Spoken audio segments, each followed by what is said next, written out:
नमस्कार दोस्तों, जयवाल पॉइंट के यूट्यूब चैनल में आप सभी का स्वागत है। देखिए फ्रेंड्स, आज की इस वीडियो में बात करने वाले हैं कि किस तरीके से दिव्यांगजनों के साथ, हैंडीकैप लोगों के साथ सरकार भेदभाव कर रही है, किन किन विकलांगजनों को सबसे ज़्यादा दिक्कत इस बार हो रही है। ठीक है दोस्तों, चैनल पर नहीं है तो चैनल को सब्सक्राइब जरूर कर लीजिएगा और बेल आइकॉन पर प्रेस जरूर कर लीजिएगा, क्योंकि दिव्यांगजनों से संबंधित सभी तरीके की इन्फॉर्मेशन हमारे इस चैनल के माध्यम से आपको लगातार दी जाती है।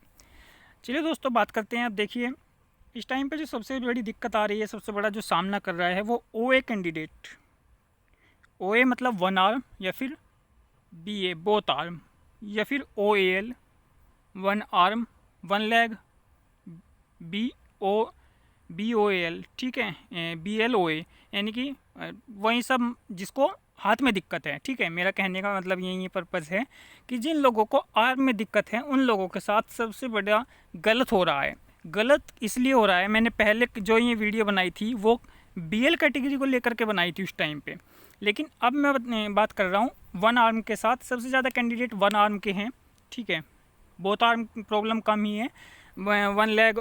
ठीक है, तो इस तरीके से वन आर्म के साथ क्या हो रहा है ना, जितने भी हैंडीकैप के जो फॉर्म आते हैं, ठीक है, हैंडीकैप कैटेगरी के जितने भी फॉर्म आते हैं वो सब क्लरिकल फॉर्म आते हैं, यानी कि जिसमें आप क्लर्क बनते हैं। और क्लर्क बनने का मतलब है कि कंप्यूटर पर काम करना। कंप्यूटर पर काम करने के लिए टाइपिंग और साथ ही साथ कंप्यूटर संबंधी जिस तरीके से MS वर्ड या पावर पॉइंट, यानी कि एक तरीके से कह लीजिएगा कि सारा काम कंप्यूटर बेस्ड हो चुका है। ठीक है दोस्तों, अब कंप्यूटर बेस हो चुका है तो इसमें टाइपिंग अक्सर सी बात है मांगते हैं, और टाइपिंग भी इतनी आसान नहीं, 40 वर्ड पर मिनट। ठीक है, 30 वर्ड पर मिनट, हिंदी की 25 वर्ड पर मिनट, इस तरीके से ये मिनिमम है। तो इतनी टाइपिंग स्पीड लाने के लिए आपको जो है, अगर आपकी एक भी फिंगर कटी हुई तो आपको स्पीड आपकी घट जाएगी। ठीक है, वहीं जिन लोगों के साथ वन आर्म में दिक्कत है उनकी पूरे के पूरे हाथ में ही दिक्कत होती है, यानी कि 5 फिंगर्स में उनकी दिक्कत होती है। कुछ लोग होते हैं जिनका ऊपर का पार्ट जो है दिक्कत में होता है, फिंगर उनकी ठीक होती है। ऐसे कम ही लोग हैं, नहीं तो ज़्यादातर लोग ऐसे ही हैं जो किसी न किसी तरीके से उनके हाथ में, उनकी फिंगर्स में दिक्कत है। ठीक है दोस्तों, यानी कि वो प्रॉपर उस हाथ से काम कर नहीं पाते। अब सरकार उसमें OA लिख देती है, कोई भी एग्ज़ाम आए जिसमें टाइपिंग है उसमें OA लिख देती है। तो OA का मतलब क्या, उन्हें पता नहीं कि जिन लोगों के फिंगर में दिक्कत है वो लोग वन आर्म में आएंगे। ठीक है, उनको पता है, लेकिन फिर भी वो OA दिखाने के लिए तो लिखते हैं कि हम OA को ले लेंगे, लेकिन लेंगे कैसे जब आप टाइपिंग एग्जामिनेशन उनको नहीं दे पाते। ठीक है, कुछ एग्ज़ाम्स होते हैं जिनमें उनको टाइपिंग एग्जामिनेशन मिलती है। ठीक है दोस्तों, ये टाइपिंग एग्जामिनेशन। अब देखिए, टाइपिंग एग्जामिनेशन में जो दिक्कत है, अगर इन लोगों को टाइपिंग एग्जामिनेशन मिले तो OA वाले खुश हैं क्योंकि भाई टाइपिंग एग्जामिनेशन मिल गई।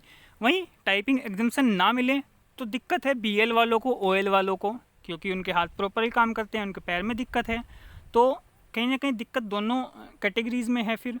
और अब देखिए, CGL का जैसे फॉर्म फिल हुए हैं, CGL में काफ़ी सारी पोस्ट जो हैं वो टाइपिंग वालों को लिया जाएगा, यानी कि जाहिर सी बात है वन लेग और बोथ लेग वाले उसमें लिए जाएंगे। कुछ पोस्ट हैं जैसे ऑडिटर है, अकाउंट्स हैं, वो वन आर्म की हैं।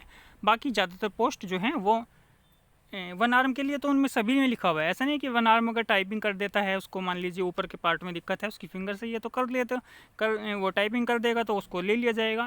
लिखा हुआ तो उनके सामने वन आर्म सबके हैं, लेकिन दिक्कत वही है ना, जो टाइपिंग एग्जामिनेशन लेंगे उन लोगों को फिर दिक्कत होगी। और टाइपिंग एग्जामिनेशन जाहिर सी बात है उनकी मजबूरी है लेना। और कुछ एग्ज़ाम ऐसे हैं जिसमें टाइपिंग एग्जामिनेशन दी ही नहीं जाती और वन आर्म से वो फॉर्म फिलअप करा रहे हैं। तो इन लोगों को कहीं ना कहीं सरकार को एक अलग कैटेगरी इनकी करनी चाहिए, क्योंकि जब टाइपिंग की बात आती है, दोनों कैटेगरीज अलग अलग हैं एक तरीके से। ठीक है, बोथ आर्म और बोथ लेग दोनों की दिक्कत है, अलग हैं। दिक्कत मैं ये कहूँगा दोनों को है, मैं ये नहीं कहूँगा कि सिर्फ वन आर्म को दिक्कत है, बोथ लेग को दिक्कत है, वन लेग को दिक्कत नहीं। दिक्कत उनको भी है, दिक्कत वन आर्म को भी है। और जब टाइपिंग एग्जामिनेशन की बात आती है तो उनको निराशा होती है। बोथ लेग वन लेग वालों को टाइपिंग एग्जामिनेशन की बात आ जाए कि टाइपिंग एग्जामिनेशन मिलेगा तो वन आर्म उसमें खुश हो जाते हैं।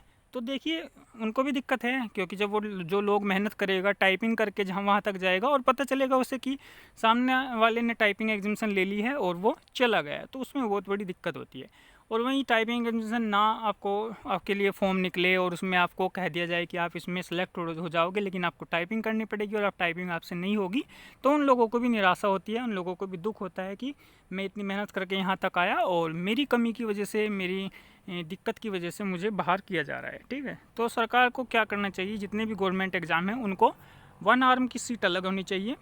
ठीक है, और बोथ लेग 1 लेग की सीट अलग होनी चाहिए। कट ऑफ भी इनकी अलग निकलनी चाहिए, क्योंकि दोनों की दिक्कतें अलग हैं। दिक्कत का सामना जैसे पहले जो था वो ये लोग कहीं ना कहीं बोथ लेग 1 आर्म लेग इतने एक्टिव नहीं हो पाते जितने थोड़ा सा 1 आर्म लोग होते हैं, क्योंकि चल फिर सकते हैं या जा सकते हैं, आ सकते हैं। बोथ लेग 1 लेग को दिक्कत होती है। दोनों की दिक्कतें हैं लेकिन वो अलग अलग है। वही बात कह दी जाए कि किसी को खांसी हो जाए तो किसी को बुखार हो जाए, तो दोनों हैं तो दिक्कत ही हैं, तो बीमारी ही, लेकिन अलग हैं। तो वो अपनी अलग अलग है, उसकी दवाई कुछ और होती है, उसकी दवाई। और इसी तरीके से इन लोगों को कैटेगरीज एक दे रखी है, लेकिन इनकी दिक्कतें अलग हैं। इनका काम करने का, रहने सहने का ढंग अलग है एक तरीके से, क्योंकि ये टाइपिंग कर सकते हैं, ये कर नहीं सकते, ये दौड़ भी सकते हैं, ये दौड़ नहीं सकते। ठीक है, जो कुछ फील्ड का काम है वो 1 आर्म के लिए भी निकाल देना चाहिए। ठीक है, जैसे काफ़ी सारी वैकेंसीज़ होती हैं, जैसे पुलिस वगैरह में वैकेंसीज आती हैं, जिनको प्रॉपरली एक हाथ हैं वो कुछ ना कुछ ठीक ठाक काम कर सकते हैं, वो फिर सकते हैं, चल सकते हैं, तो उनको ऐसे फाइलों का और कुछ ऐसा काम दे देना चाहिए जिसके जैसे वो अच्छी तरीके से कर सकते हैं। तो सरकार चाहे तो इसको 2 अलग अलग कैटेगरीज यानी कि 1 आर्म और बोथ आर्म, ठीक है, इसको अलग डिवाइड कर सकती है, और बोथ लेग 1 लेग इनको एक कर सकती है चाहे तो, क्योंकि इतनी सारी लोकोमोटर डिसेबिलिटी में ही सारा कुछ उन्होंने भर रखा है। तो बहुत गलत है ये। ठीक है दोस्तों, मेरा किसी से कोई दुश्मनी नहीं है, दोनों के लिए मैं यही चाहता हूँ कि हर व्यक्ति को, हर विकलांग को उसका हक मिले, और वो इतनी मेहनत करके जब जाता है उसको कुछ ना कुछ लास्ट में जा करके कोई दिक्कत का सामना ना करना पड़े। ऐसे ही बात करें विजुअली हैंडीकैप की और ब्लाइंड लोगों की, तो उनके साथ भी यही सब होता है। विजुअली हैंडीकैप को बहुत सारी सुविधाएं मिल पाती हैं, ब्लाइंड को नहीं मिल पाती है, ब्लाइंड को मिल पाती है, विजुअल को नहीं मिल पाती। उनको टाइपिंग में देखने में दिक्कत होती है, तो कुछ ना कुछ उन लोगों की परसेंटेज देखी जाए कि इतने % से ऊपर वालों के लिए हम एक अलग कैटेगरी बना करके रखेंगे। जैसे 70% से जो ऊपर हैं तो वो एक तरीके से ब्लाइंड ही हो जाएंगे, या 60% से ऊपर। ठीक है दोस्तों, तो इनकी परसेंटेज के ऊपर भी काम करना चाहिए कि इन लोगों को हम स्क्राइब की फैसिलिटी देंगे, इन लोगों को नहीं देंगे। परसेंटेज का भी मैटर करना चाहिए सरकार को, क्योंकि ये परसेंटेज किस काम आएगी। 40% तो चलो मिनिमम क्राइटेरिया बना दिया कि ये दिव्यांगजन है, लेकिन उससे ऊपर जितने आप जाओगे, क्या एक 40% कैटेगरी का दिव्यांग और एक 100% कैटेगरी का दिव्यांग बराबर होता है? नहीं दोस्तों। ठीक है, तो इन लोगों को भी कुछ ऐसा करना चाहिए कि परसेंटेज का भी हिसाब देखना चाहिए कि परसेंटेज ज़्यादा है या कम है। तो परसेंटेज जिसकी ज़्यादा है उसको भी एक अलग कैटेगरी बननी चाहिए, सीट इस हिसाब से डिवाइड करनी चाहिए, ताकि सभी को कुछ ना कुछ बेनिफिट मिल सके। जो लोग 100% दिव्यांग होते हैं उनको बहुत ज़्यादा दिक्कतें होती हैं। जो ये मान के चलिए जो 60% से ऊपर विकलांगजन हैं वो वास्तविकता में बहुत दिक्कत में हैं। ठीक है, जो 60% से कम है उसको थोड़ी कह सकते हैं कि दिक्कत कम है। तो सीटों का विभाजन भी इस तरीके से करना चाहिए कि उन लोगों को मिल सके, कि उन लोगों की मेहनत जो है वो लोग कम मेहनत कर सकते हैं। ऐसा नहीं कि उनमें अलग नहीं होते, हर एक्सेप्शन हर चीज़ में होता है, लेकिन फिर भी इतने ज़्यादा नहीं हो पाते लोग। 100 में से 1-2 ऐसा हो जाता है। ठीक है, कि जो ज़्यादा परसेंटेज में है वो भी इतना अच्छा कर जाता है। तो बस ये है कि सरकार दिव्यांगजनों के साथ बहुत ज़्यादा गलत कर रही है। कुछ ना कुछ चेंजेस इसको लाने चाहिए, कैटेगरीज के हिसाब से चेंजेस लाने चाहिए, पर आरक्षण को बढ़ाना चाहिए, प्रतिशत उसका ज़्यादा करना चाहिए, 4% से करीबन 10% कर देना चाहिए, क्योंकि उसमें कैटेगरीज बहुत ज़्यादा हैं। और फिर उसमें परसेंटेज को देखना चाहिए कि इतनी परसेंटेज वालों के लिए अलग सीटें होंगी, इतनी परसेंटेज वालों के लिए अलग तरीके से सीटें होंगी, और बोथ लेग के लिए अलग सीटें होंगी। 1 आर्म बोथ लेग 1 लेग के लिए इस तरीके से सीट होंगी, 1 आर्म बोथ आर्म लोगों के लिए इस तरीके से, विजुअली हैंडीकैप लोगों के लिए इस तरीके से, ब्लाइंड लोगों के लिए इस तरीके से, पूरा एक तरीके से करीबन 10% अब होना चाहिए, जिस हिसाब से अब सिचुएशन चल रही है। क्योंकि दिव्यांगजन इतने ज़्यादा हो चुके हैं अब। पहले क्या था ना, पहले दिव्यांगजनों की जितने भी PWD कैंडिडेट हैं उन लोगों की संख्या कम थी, अब संख्या बढ़ती जा रही है, तो फिर रिजर्वेशन भी बढ़ना चाहिए। ठीक है दोस्तों, तो कोई भी इन्फॉर्मेशन होगी इस चैनल के माध्यम से तो आपको दे दी जाएगी। बस हमारा यही है कि यार गलत हो रहा है तो हमें थोड़ा सा दुख होता है। ठीक है दोस्तों, कुछ ना कुछ चेंजेस होगा तो ज़रूर जो है हम उसके ऊपर बात करेंगे। धन्यवाद दोस्तों।